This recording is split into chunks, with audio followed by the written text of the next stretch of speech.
Welcome, ladies and gentlemen, to the Hour of the Time. I'm William Cooper. Words have meaning. Words have meaning. I want all of you to go get pen and paper. Make sure that you're ready to take notes. Make sure that you're ready and willing to hear something that many of you have never heard before. If you're new listeners, I can guarantee you, you're going to be shocked and surprised. And if you're old listeners, this is old hat to you. If you want to go do something else, you can. But it's time. You know, every once in a while, I have to go back to the basics to re-educate those who have forgotten what they heard in the beginnings of the weeks and months and years of this broadcast, and to educate for the first time those who may have just begun listening over the last 2 or 3 years.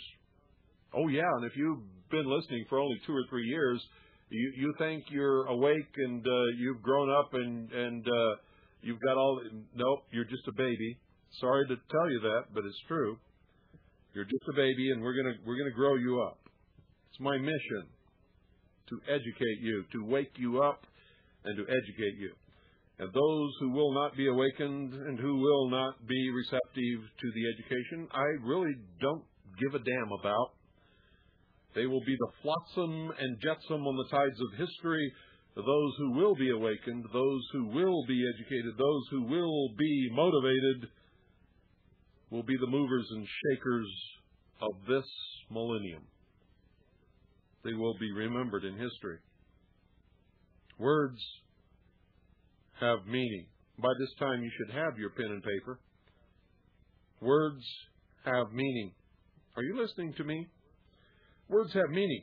And most of you have not paid much attention to that.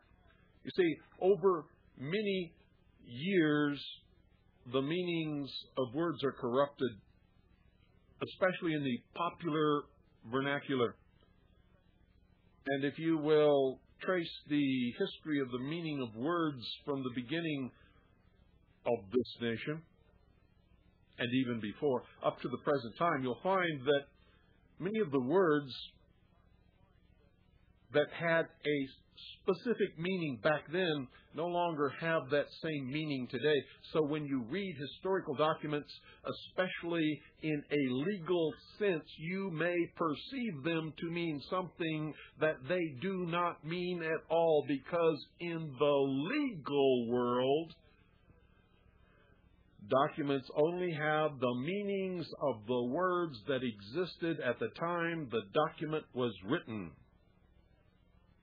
And intent is everything in the law, which means that the intent of the Founding Fathers, when they wrote the Declaration of Independence, the Constitution, and the Bill of Rights, the intent was everything, and the meanings of those words that they chose to include in those documents back then, according to the definition of those words at that time in history, are the only definitions, the only meanings, and the only intent in the law that can prevail. Wow, that's a mouthful, and I'm sure it confused a lot of you, but just listen. Words have meaning. Words have meaning. There is a process we may use to determine the specific meaning of this word that we're going to discuss tonight, and that is the word militia, both in the language and under the law. The 1971 edition of the compact edition of the Oxford Dictionary, that's the Oxford English Dictionary, defines militia: 1, a system of military discipline, organization, and tactics, manner of conducting warfare, the arts of war, the control and administration of the military and naval forces of a country. 3, a military force, especially the body of soldiers in the service of a sovereign or a state. In later use, employed in more restricted sense to denote a citizen army, as distinguished from a body of mercenaries or professional soldiers. 4b, U.S., the whole body of men declared by law amenable to military service without enlistment, whether armed and drilled or not. Now, that's the 1971 edition of the compact edition of the Oxford English Dictionary. It goes on to say militia, to call out as militia, militia man, a member of a military force. Black's Law Dictionary further defines these terms. Bear in mind that words have meaning. Under the law, the words may not mean what you think. Also, folks, you will note in the following definition that the militia is not subordinate to the state or any other body. The body of citizens constitutes the body of authority to which the militia answers. May be confusing now, but as we go along, it will become clear to you. Here's Black's Law Dictionary definition. Militia, the body of citizens in a state enrolled for discipline as a military force, but not engaged in actual service except in emergencies as distinguished from regular troops or a standing army.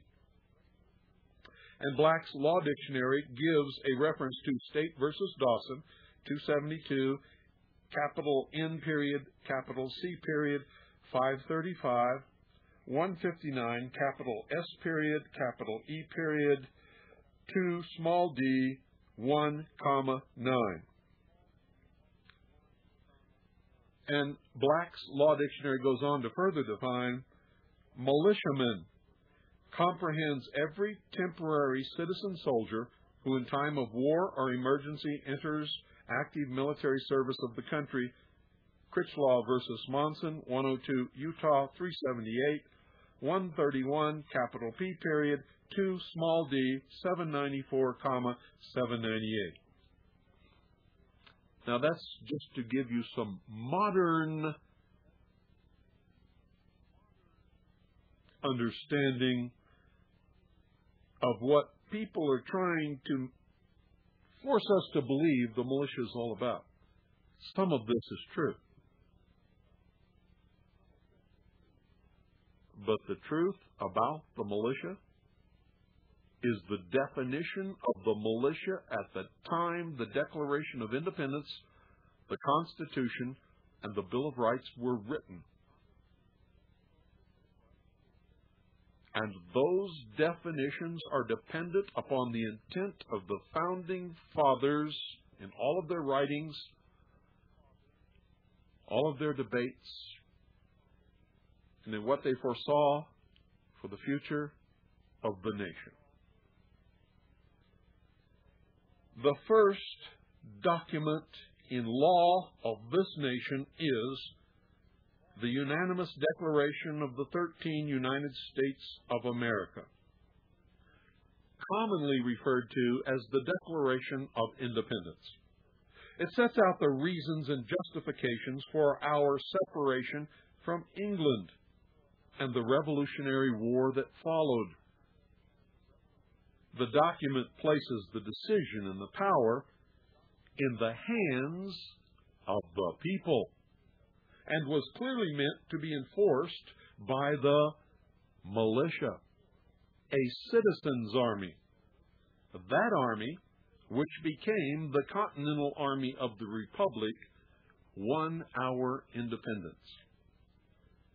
The Declaration of Independence clearly states that whenever any form of government becomes destructive of these ends, it is the right of the people to alter or to abolish it, and to institute new government, laying its foundation on such principles and organizing its powers in such form as to them shall seem most likely to effect their safety and happiness. But when a long train of abuses and usurpations, pursuing invariably the same object, evinces a design to reduce them under absolute despotism, it is their right. It is their duty to throw off such government and to provide new guards for their future security. And ladies and gentlemen, it becomes much clearer. I will try to elucidate All of this so that there is no doubt in your minds about the subject which we are discussing. Our founding fathers frequently discussed the meaning and purpose of the militia. Now listen to me carefully and write this down. I suggest you read the Federalist Papers, number 24 through 34. That's number 24 through 34 of the Federalist Papers. You will find a complete argument for the militia as a citizens' army consisting of the whole of the people, designed to allay the public fears of a despotic central government. Now, don't sit out there and listen to this broadcast and have me give you those references and never follow through. You all have libraries. You can find the Federalist Papers. You can find Federalist number 24 through 34, and you can read them. And if you don't, you're just another lazy, ignorant, sheeple, couch potato jerk. So do it. Those of you who have already done it, then you understand the basis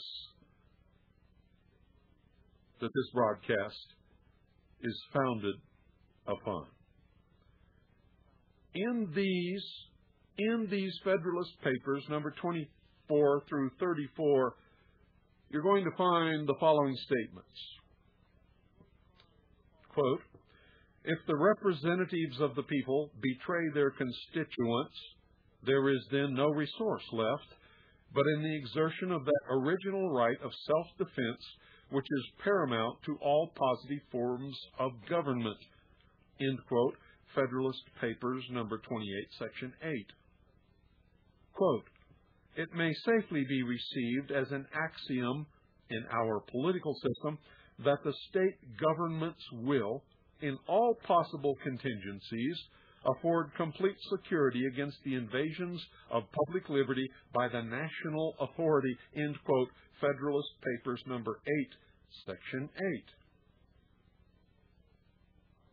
Those are only two quotes. I mean, that's a lot of stuff to read, number 24 through 34. And that will give you some hint as what you're going to find. The Constitution for the United States of America is the supreme law of the land. It recognizes the militia as an already existing force outside the control of the federal government, but allows for the Congress to call forth the militia for three very specific, and only those three very specific occurrences. Outside of those three specific occurrences, the militia is specifically and only under control of each of the several states or of the people.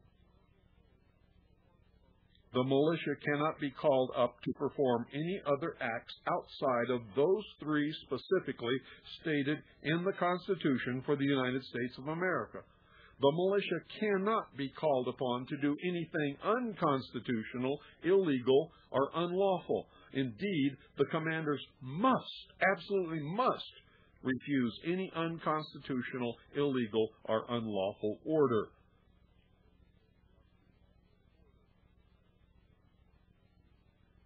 Such as that given to Michael New.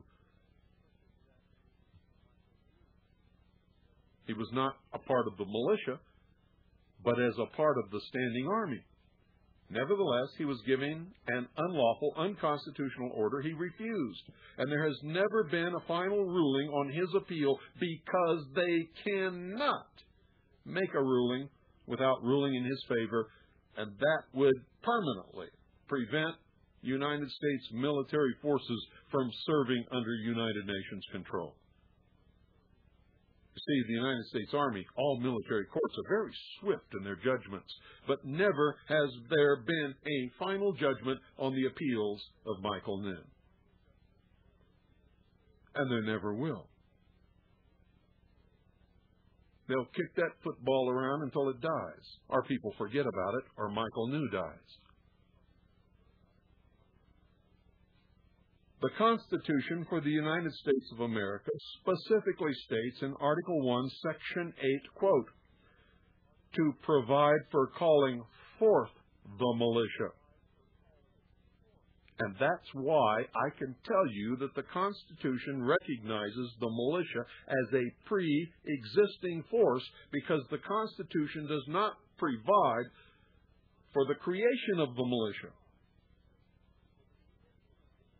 It says to provide for calling forth the militia, to execute the laws of the Union, suppress insurrection, and repel invasions, to provide for organizing, arming, and disciplining the militia, and for governing such part of them as may be employed in the service of the United States, reserving to the states respectively the appointment of officers and the authority of training the militia according to the discipline prescribed by Congress.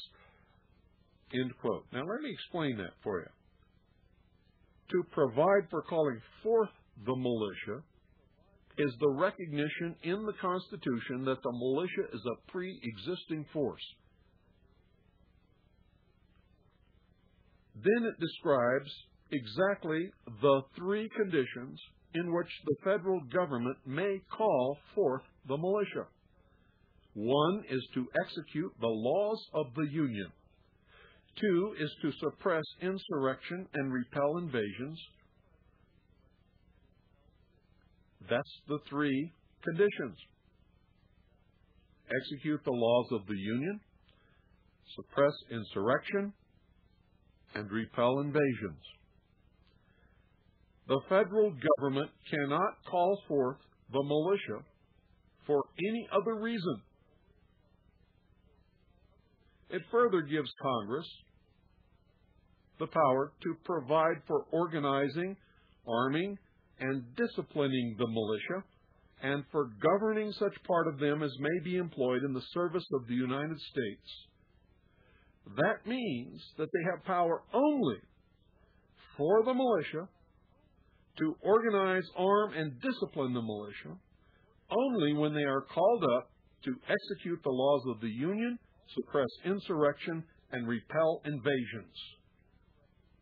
They have no power over the militia under any other circumstance whatsoever unless they are called up by the federal government to do one of those three things, or two of those three things, or all three of those three things.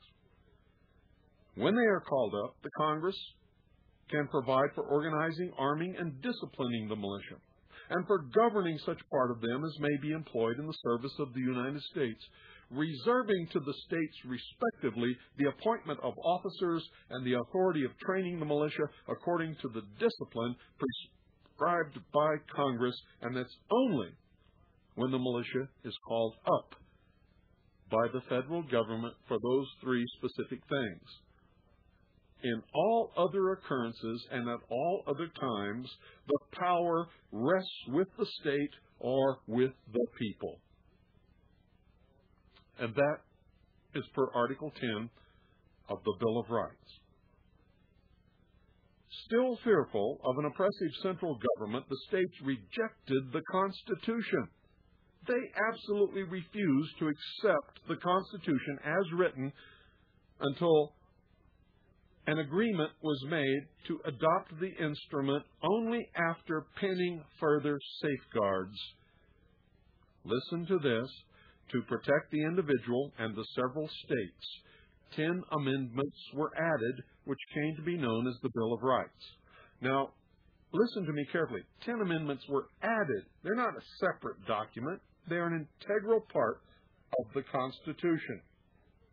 The Constitution and what is known as the Bill of Rights are the complete and total Constitution. There is no Constitution without the Bill of Rights. The Constitution was not accepted without the Bill of Rights, and the first 10 amendments, known as the Bill of Rights, are an integral part and parcel of the original Constitution. Now listen to this. If you doubt me, listen to the preamble of the Bill of Rights. The preamble of those amendments, Article 2 and Article 10, are of particular note. Now, here's the preamble, and then I'm going to give you Article 2, and then I'm going to give you Article 10. The rest of them are important to be sure, but these are the most important.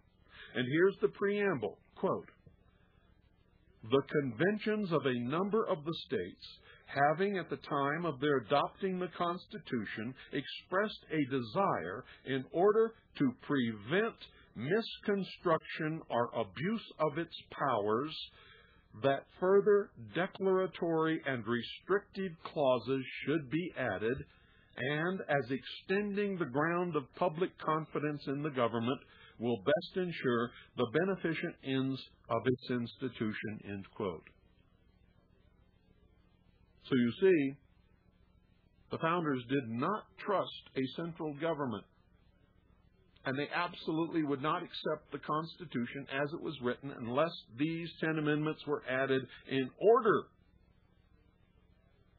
to prevent misconstruction or abuse of government powers. They added further declaratory and restrictive clauses so that the public could have confidence in the government, and so that those additions would best ensure the beneficent ends of the institution of that government. Article 2, listen very carefully, quote, "A well-regulated militia being necessary to the security of a free state, the right of the people to keep and bear arms shall not be infringed," end quote. Here's Article 10. All of this will be discussed in depth later, so just listen. Article 10, quote, "The powers not delegated to the United States by the Constitution, nor prohibited by it to the states, are reserved to the states respectively or to the people," end quote. Ladies and gentlemen, listen to me very carefully, because your future depends upon your understanding of this broadcast. Because freedom, yours and mine, is ultimately dependent upon the rights guaranteed by all these words, and every one of them with specific meaning, it is imperative that we understand the meaning. A militia is an armed citizenry, which according to the American Heritage Dictionary, quote, "is not a part of the regular armed forces, but his own call for service in an emergency," end quote. The Federalist Papers show that the, quote, "militia," end quote, referred to in the Second Amendment is, quote, "the armed citizenry," end quote. It is the right of the people, not the right of any government entity which it protects. Let me say that again. It is the right of the people, not the right of any government entity which the militia protects. The security of a free state. Now I'm quoting from the second article in amendment, quote, "The security of a free state," end quote, clearly presupposes that the state, which is the citizenry, is free, and needs to secure that freedom by defending the Constitution for the United States, the guarantor of that freedom, against all enemies, foreign and domestic. That's the oath I took twice, once when I entered the Air Force, and then later when I entered the Navy. My whole life, ladies and gentlemen, has been devoted, and is still devoted to the service of my country. Enemies foreign, listen to me carefully, enemies foreign obviously refers to entities or governments not of our country. Enemies domestic can only refer to an entity or government of our country. In effect, a government which would choose to make itself an enemy of the people by depriving its citizens of their constitutionally protected natural rights. This, ladies and gentlemen, is called tyranny. The primary reason for and purpose of a militia and armed citizenry, a militia available to government of the people, but absolutely beyond the purview of a government against the people, is to secure the freedom of the people against such a government. The active clause in the second article in amendment is, quote, "The right of the people to keep and bear arms shall not be infringed," end quote. The phrase, quote, "a well-regulated militia being necessary to the security of a free state," end quote, is the descriptive clause. And the meaning is clear to anyone who ever took English in high school and learned to diagram a sentence. And if you've never done that, you can easily be fooled by these crazy people who want to give to you a meaning of the second article in amendment that is warped, that is, in effect, treason. The militia, as you have just learned, is a citizens' army made up of the whole of the people for the purpose of guarding against betrayal by their representatives to afford complete security against the invasions of public liberty by the national authority. And if either occurs, it is their right, their duty, to throw off such a government and to provide new guards for their future security. And the reference for that is the Declaration of Independence, the first document in law of the United States of America. You see, it's not just an old, outdated document. It's the first document in law of this nation. And that is not all.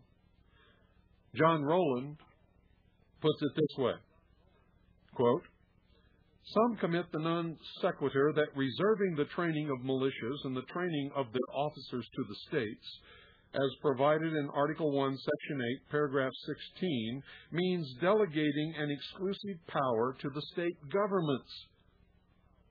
But it is clear from the language and from historical analysis of the development of the Constitution that reserving to the states only means the power is denied to the national government. For the framers, the state was the people of the state, not the government of the state.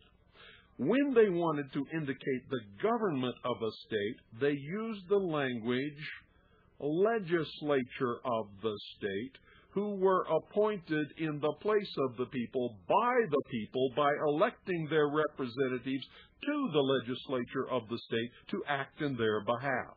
So, when they talked reserving to the states, they meant the power is denied to the national government.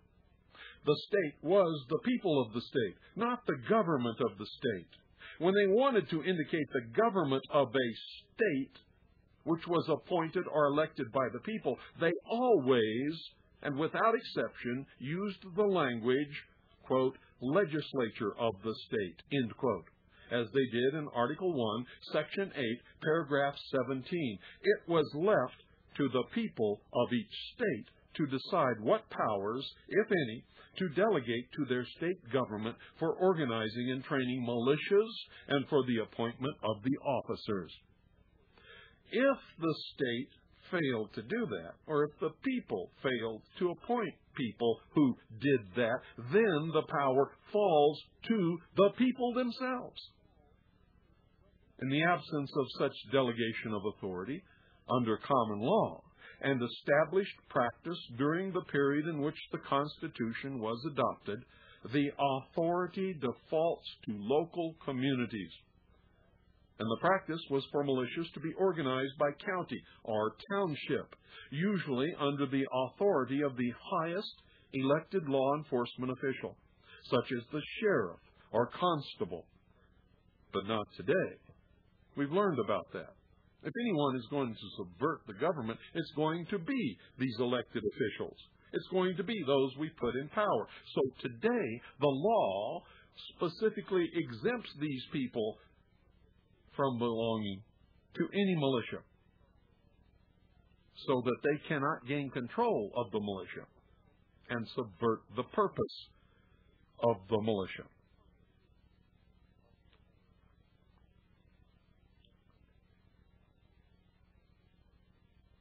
Any credible person could call up the militia, as Paul Revere did during his famous midnight ride. And remember, on past broadcasts, you learned that Paul Revere was not the only rider that night. There were many sent out. Now, my domicile is in Arizona. I cannot cover the constitutions and statutes of every state, and I'm not even going to try. So I will cover Arizona as representative of the average state, and I'm going to tell you right now that it is pretty representative of the average state. You should make a thorough study of the Constitution and statutes of your particular state, because while most are essentially the same, there are a few states with major differences, such as New York. Bet you couldn't have guessed that, huh? The Constitution of Arizona states, Article 2, bearing arms, Section 26. Listen carefully. The right of the individual citizen to bear arms in defense of himself or the state shall not be impaired. But nothing in this section shall be construed as authorizing individuals or corporations to organize, maintain, or employ an armed body of men. And that restriction, ladies and gentlemen, came as a result of the very famous historic Arizona cattle wars. The laws of the state of Arizona are clear. Under Title 26, Article 2, Militia, Section 26-121, it outlines the composition of the militia and the persons exempt. Notice who is exempt, and understand that the definition of exempt in the law means prohibited. If you're exempt, it doesn't mean that you've got an excuse not to belong. It means you are prohibited from joining. Those prohibited are the very ones who might betray the people. They therefore cannot be allowed to function as members of the militia, the last refuge of the people against tyranny. Quote, here's the law, quote, the militia of the state of Arizona consists of all able-bodied citizens of the state between the ages of 18 and 45 years, and all residents of the state between such ages who have declared their intention to become citizens of the United States, except 1. Persons exempted by the laws of the state are the United States. 2. Idiots, lunatics, totally blind persons, and persons convicted of infamous crimes. 3. Judges and clerks of courts of record. 4. State and county civil officers holding office by election and members of the legislature, end quote. Notice it says all able-bodied citizens of the state, which means if you are a woman and you are a citizen of the state of Arizona and you are between the ages of 18 and 45 years, you also are members of the militia. Now that ought to frost your mustache a little bit. Bet you didn't know that. And if you've been listening to all the bullshit on the communist news networks demonizing the militia, then all of you who are citizens of the state of Arizona, who are able-bodied citizens between the ages of 18 and 45 years, and all residents of the state between such ages who have declared your intention to become citizens of the United States, are members of the militia, regardless of what you've been told about their illegality, about their right-wing origin, about the fact that, blah, blah, blah, blah, blah. You're members of the militia by law, whether you like it or not. So get used to it. Title 26, listen to me, Title 26, Section 26-122, quote, components of militia. A, the militia is divided into the National Guard of Arizona, the State Guard when organized, and the unorganized militia. And the unorganized militia consists of members of the militia who are not members of the National Guard or State Guard when organized, end quote, which means whether or not you're in the National Guard or the State Guard, you are a member of the militia if you live in the state of Arizona, man or woman between the ages of 18 and 45. And there's more. Most people would stop here. That is, if they even got this far. But I know most of you never got this far. You never opened the law book. You weren't in the slightest bit interested. Your lives are controlled by somebody else telling you what to believe, what to do, and what the law is supposed to say, instead of what you really research and discover. And remember my admonition, don't believe a word I say on this broadcast. Don't believe a word anybody else says anywhere, not even your mother, not your school teacher or your college professors. Don't believe anything that you read unless you can prove it in your own research. And if you're not willing to do the research, then shame on you. Because you'll never know what the truth is if you don't.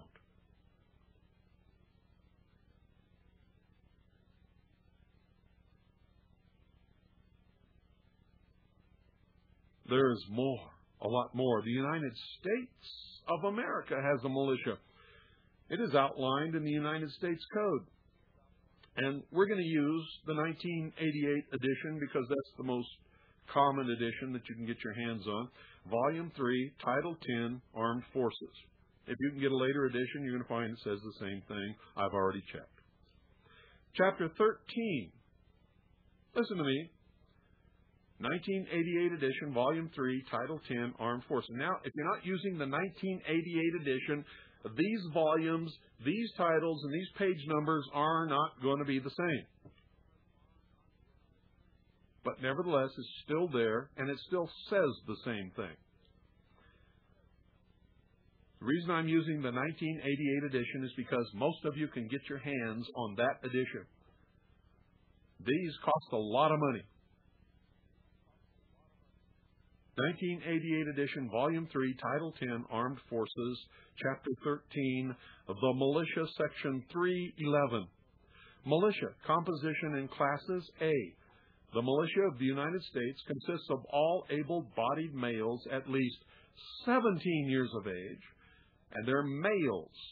Listen to me. All able-bodied males at least 17 years of age, and who are or who have made a declaration of intention to become citizens of the United States, and the female citizens of the United States who are commissioned officers of the National Guard.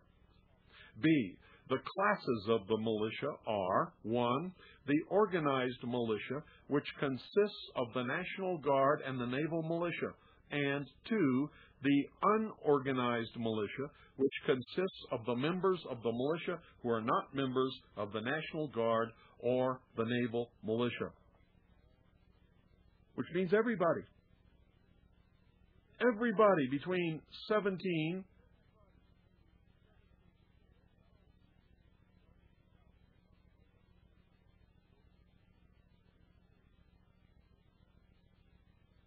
and 45.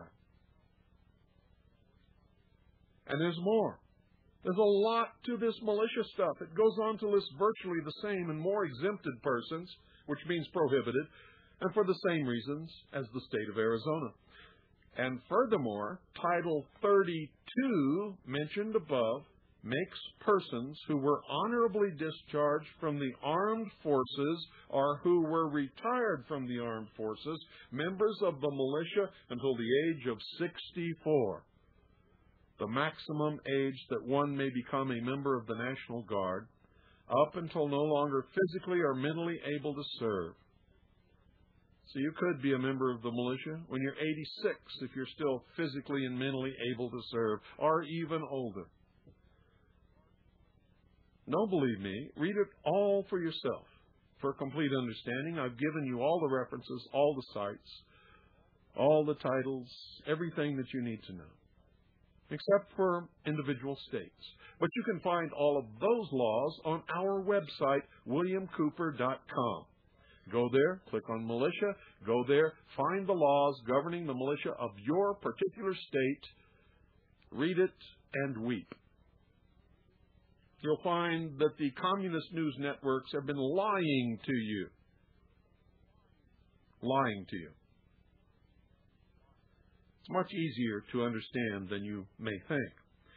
There are many militias, folks. The first is and always be the militia of the whole of the people, armed to protect themselves from betrayal by their representatives and from a government that might become or has become a tyrant, and they are answerable only to the authority of the whole of the people, not to the government.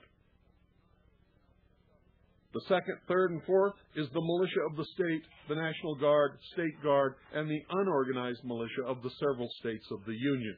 The fifth, sixth, and seventh is the United States militia, the National Guard, Naval militia, and the unorganized militia of the federal government, its possessions, territories, and trusts.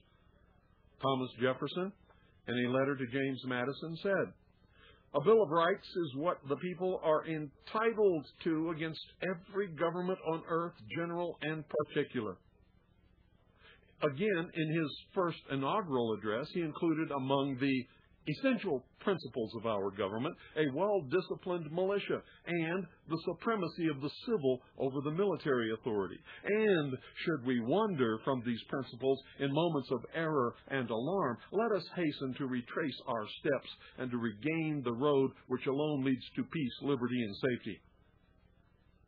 18, United States Code Service, Section 1385, quote, "Use of Army and Air Force as posse comitatus.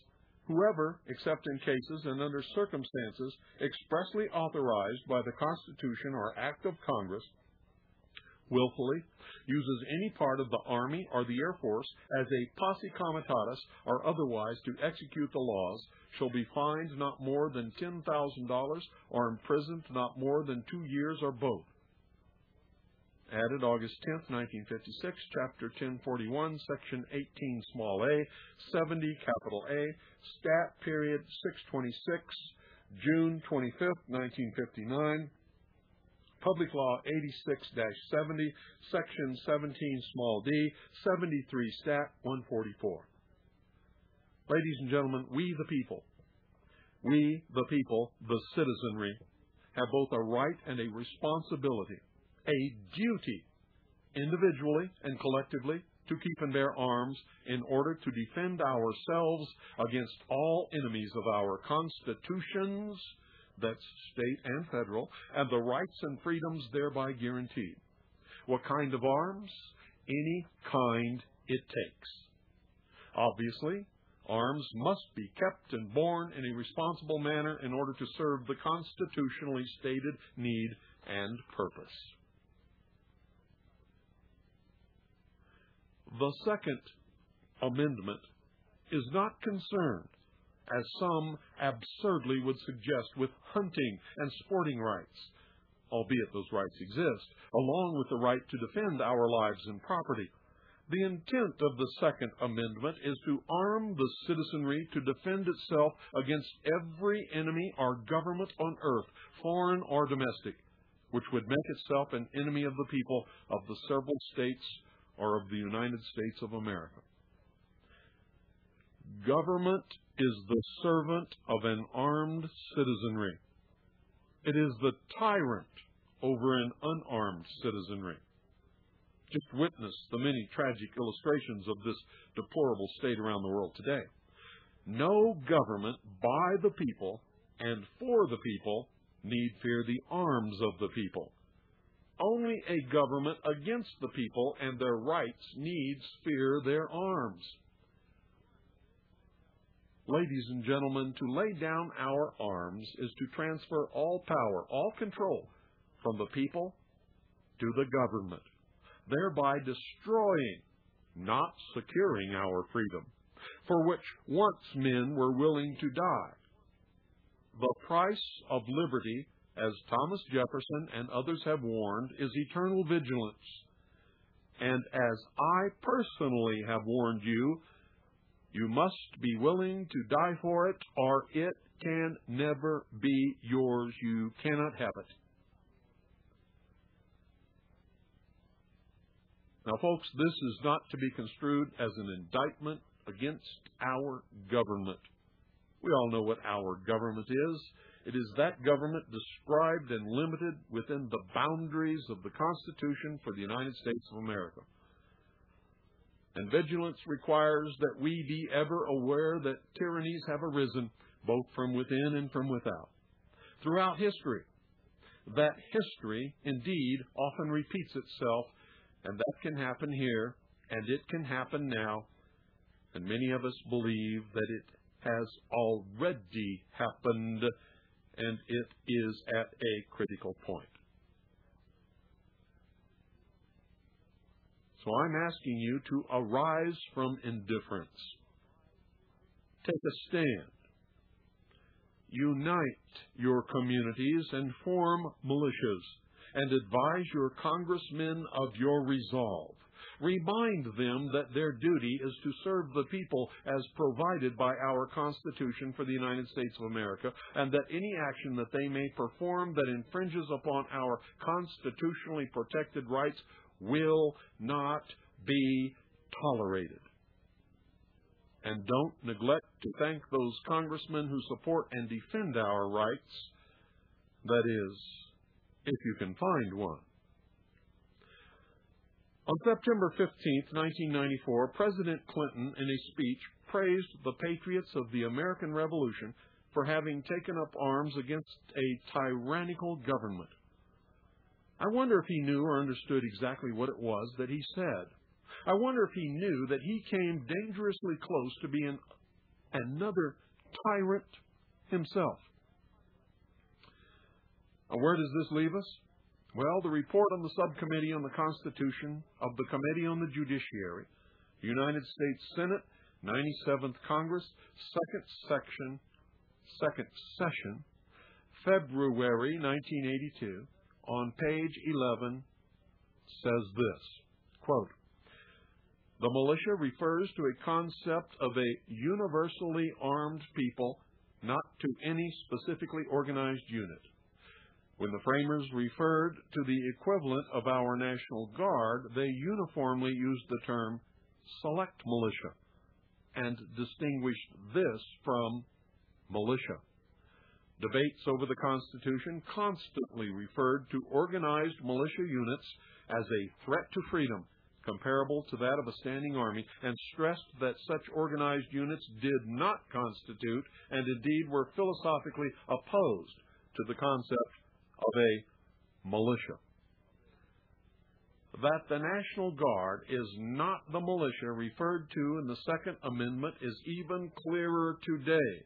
Congress has organized the National Guard under its power to raise and support armies, and not its power to provide for organizing, arming, and disciplining the militia." H.R. Report Number 141, 73rd Congress, First Session, February 5th, 1953. This Congress chose to do in the interest of organizing reserve military units which were not limited in deployment by the strictures of our power over the constitutional militia, which can be called forth only to execute the laws of the Union, suppress insurrections, and repel invasions. The modern National Guard was specifically intended to avoid status as the constitutional militia, a distinction recognized by Title 10, United States Code, Section 311, small a. And if the National Guard were the militia, and the militia can only be called forth to execute the laws of the Union, suppress insurrections, and repel invasions, why is it that we have National Guard troops in Bosnia today? It's very simple, folks. The National Guard is not the militia, never was, and never can be. A militiaman is simply a citizen, any citizen, in his capacity as a defender of the community, who is obliged to do so within his or her ability. Militiahood is a role which citizens may play as the situation requires. It is not a permanent condition. But just as each citizen has a duty to defend the community, he also has the duty to prepare himself to play that role effectively and to join with others in his community to train and to function as organized forces. And the elected officials of his community have the duty to facilitate that organization and training. If those officials fail in their duty, the militiamen must carry on without their participation and must ignore their criticism. The federal government can only call up the militia for those things specifically outlined in Article 1, Section 8 of the Constitution for the United States of America. Militiamen cannot answer a call from the federal government from any other purpose. The militia may be called up by a state governor for many reasons other than those cited in the Constitution for the United States of America and depend upon the Constitution for that particular state. No militiaman can ever answer any call that would involve him or his unit in anything that is illegal, unlawful, or unconstitutional. No militia unit or militiaman can ever accept or carry out any order that is illegal, unlawful, or unconstitutional. If the federal or state government ignores the restraints put upon them by their constitutions and constitutional laws, the militia is obligated. It is their duty to march upon that government and enforce the laws of the state or of the federal government and restore those constitutions as the supreme law of the land.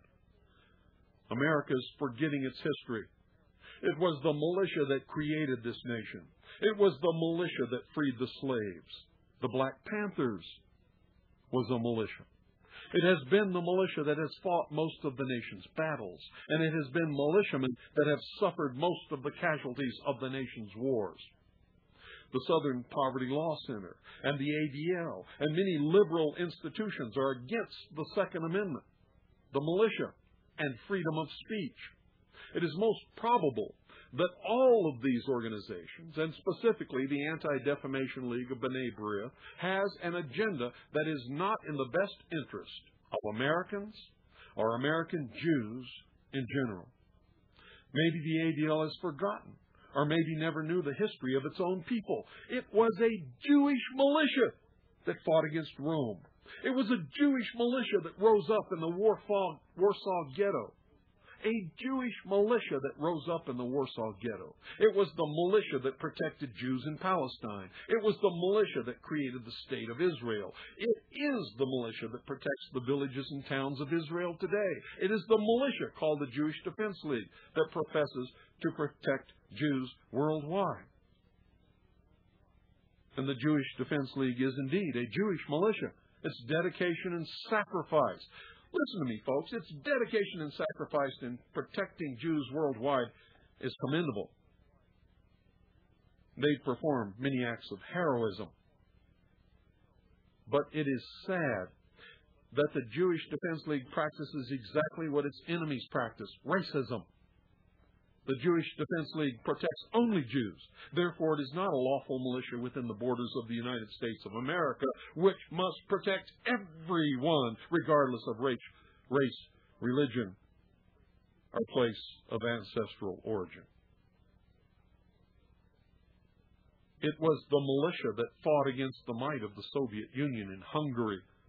The militia of the Mujahideen fought them in Afghanistan, and militias fight the Russian tyranny today. And I could go on for another 100 pages listing the accomplishments of brave militiamen in the fight for freedom throughout the history of the world and upon the battlefields of today. But ladies and gentlemen, if you do not yet understand that no one volunteers to fight on the side of despotism, but only on the side of freedom, another 500 pages would not make a difference in your thinking. Listen to me carefully. Freedom is the single and only and the most important uniting common bond amongst all Americans, regardless of race, religion, or place of ancestral origin. And if you don't want freedom, you will soon be enslaved. And if you're not willing to die for it, you can never and will not ever have it. Listen to me very carefully. This is a quote from chapter 1 of my book, Behold a Pale Horse.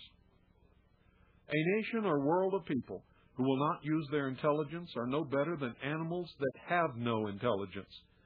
Such people are beasts of burden and stakes on the table by choice and consent. I urge you, study your history. Know who you are.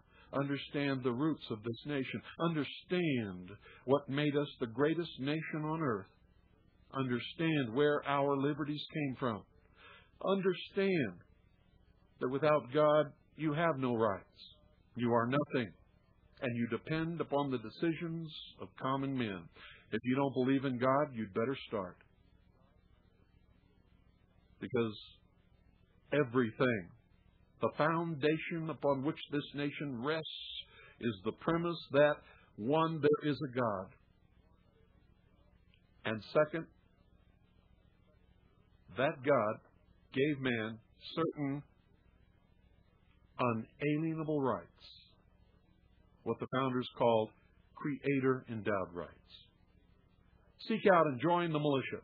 And if you cannot find one, start one up yourself. Tonight's broadcast was written in its entirety by me, William Cooper, and Betty Shire. And of course, we have attributed the quotes to their proper sources. We've given you every reference in the law and every reference in history to be able to discover yourself the truth or falsity of this broadcast. Listen to everyone, read everything, believe absolutely nothing unless you can prove it in your own research. Good night, ladies and gentlemen. God bless each and every single one of you. Good night, Annie, Pooh, and Allison. I love you. All of a sudden, in the middle of the night, there's a loud knock on your door.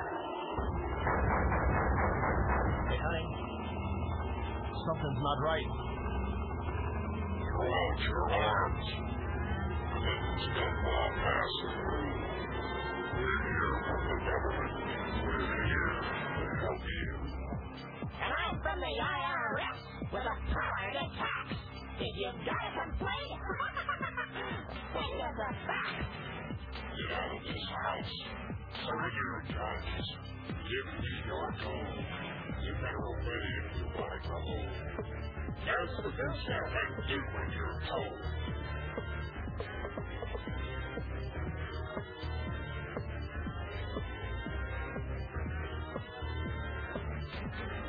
Hillary Shalala, Reno Janet Dyke, reading the words of General Albert Pike, demonic founder of the Ku Klux Klan, engineer of the Masonic Master Plan. Pike said Lucifer is God across this land. And Clinton's saying take the mark in your right hand. While we're all dancing to the drums of a birthright, Clinton's preparing it for another huge tax hike. Order out of chaos, depression, inflation, create the panic and rape the nation. Crisis creation. Incite black and white. Program agitation. Don't resist. You're surrounded. By the UN in white and brown. The ATF, the men in black, of the one world order. But it's not new. Iron Mountain, computer beasts, and cattle mutilations. Black projects, UFOs, and weird genetic combinations. The Nazi doctors didn't die? Come on, get hip. They came here with the OSS through Operation Paperclip. National ID, debit card? Yeah. Vaccination biochip, milk carton kids, genetic engineering. Clinton says her health plans for you and your own good. Sure. And Adolf Hitler's Robin Hood. Masonic mind manipulation. Inciting riots is crisis creation. Biochip implantation. Vaccinate your kid for UN identification. This is a test for all of us.